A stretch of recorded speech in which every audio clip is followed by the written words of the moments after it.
جدو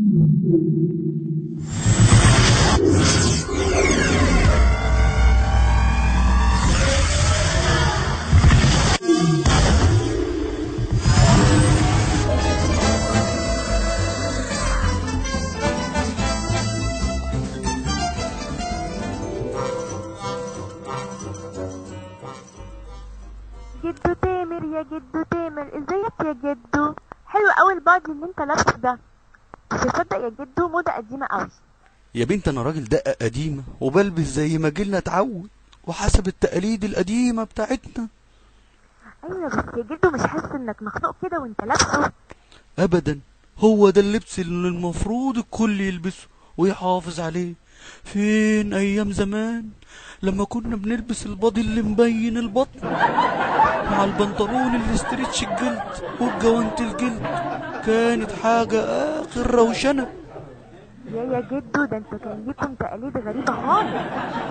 هو انت فاكرة ان ايامكم دي ايام؟ يا بنت ايامكم دي ما يعلم بها الا ربنا. فين ايام سنة 2011 هو الواحد فينا كان يستجري يشرب سيجارة بانجو ولا يسحب ستر بودرة قدام ابوه؟ طب ده كانت الدنيا تتقلب ساعتها وما تتعدلش. امال ايه؟ كان في حاجة اسمها اخلاق. انتوا معقولة للدرجة دي؟ امال انت فاكرة ايه؟ وبعدين كانت الست من دول ما تلبسش اللبس الخليع بتاع اليومين دول. يعني الجيبة كان طولها ما يقلش عن شبر ونص، وكان الستات بيلبسوا فوقيها بلوزة دايما مش زي دلوقتي. يا خبر، وايه كمان يا جدو؟ هقولك ايه ولا ايه؟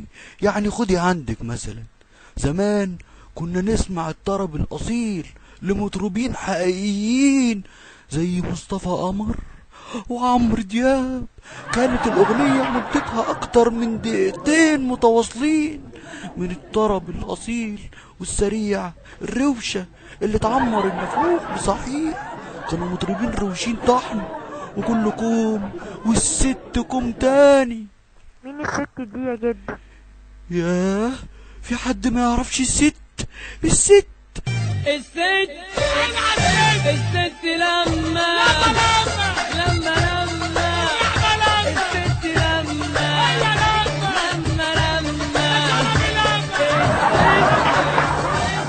الست. طب وبعدين يا جدو؟ وبعدين كنا نسمع عن حاجة اسمها اسطوانات ليزر، ودي صحيح انقرضت بس كان ليها طعم عن دلوقتي.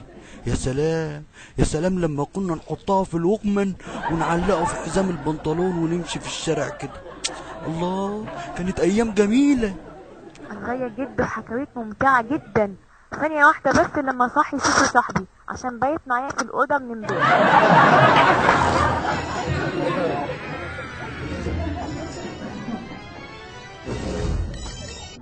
هيا جدو، وبعدين كمل بقى. احلى ايام بقى كانت ايام الدراسة. الفصل كان على ايامنا رايق وعدد الطلبة فيه ما يزيدش عن 60-70 طالب، وكنا ساعتها بنعرف نفهم الدرس كويس مش زي دلوقتي. وكانت الشوارع ايامها فاضية لان مصر كلها كان تعدادها 85 مليون مش اكتر. تخيلي بقى الروقان اللي كنا فيه. ايه ده، 85 مليون بس؟